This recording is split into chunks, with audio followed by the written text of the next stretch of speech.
pull a meal, and the day ain't even have the goddamn bill on your pill. Hello and welcome everybody to Factual Opinions, the only place to get the correct opinion on the state of video games. And today we are taking a look at Arc System Works' Dragonball FighterZ, which is being published by Namco Bandai.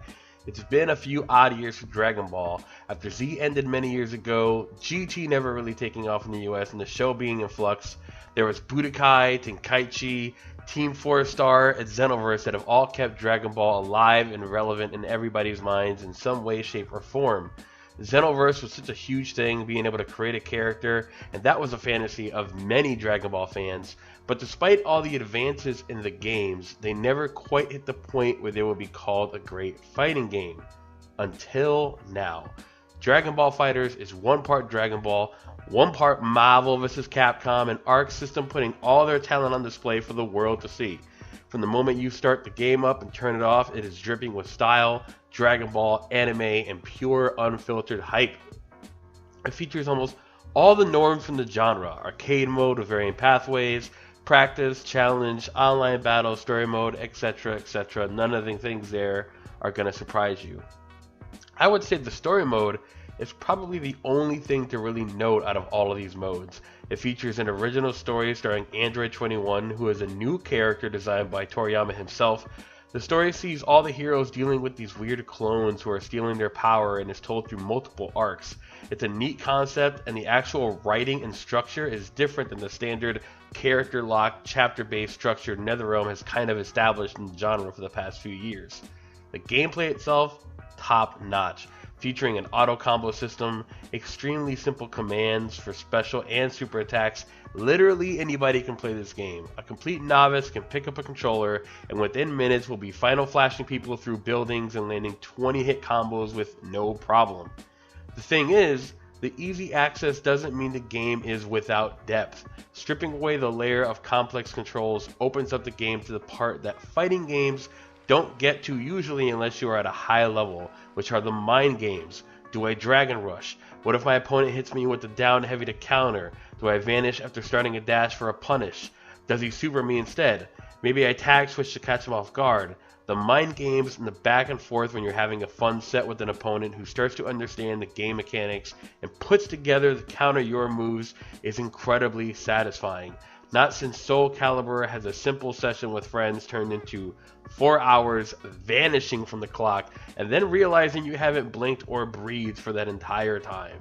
Despite how incredible everything is about this game, there is one gigantic flaw. Yes, it looks amazing, it plays amazing, it's incredibly fun to play. The problem is when you boot this game up, you go to invite your friend to have that one-on-one session that I talked about earlier is a major problem. The online, for the most part, is a travesty.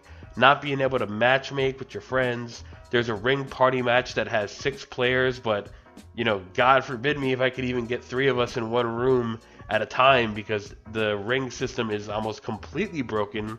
The arena matches hardly work. And matchmaking itself will constantly put you up against either opponents who have never played the game or opponents who are like way at the top of the tier list and like super high on the leaderboard that are way outside your rank. It's unfortunate because all I want to do is play this game with friends, but the online is completely shit. There's no other way to describe it. I postponed this review hoping that they would patch the online so that I can just give the game the 5 out of 5 it deserves.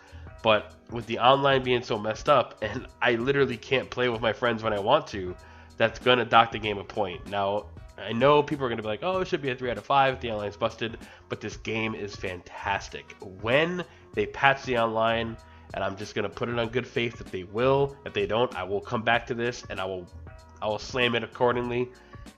This should be a 5 out of 5 game. Terrible online stuff prevents it from being the 5 out of 5 it should be. So I'm going to give it a 4 out of 5, and that can go down or up depending on how they respond with fixing these server issues. I know it sold a lot. I know that it is more players than they ever expected. That's no excuse. It's 2018. It's a fighting game. Let me just pause the game, invite friend, play in a lobby. We're good to go. If the lobby system wasn't so broken, this wouldn't be an issue. So just, you know, when you're going to get this game, realize that just because you and your friends pick it up doesn't mean you can play. Dragon Ball FighterZ is incredible. The online is a disservice, and I hope they get it fixed so that everyone can just enjoy it and not slam it repeatedly over and over again in social media. That's my factual opinion. 4 out of 5. Check out Dragon Ball FighterZ if you are a Dragon Ball or fighting game fan. And I'll see you guys next time. Thanks for watching, everybody.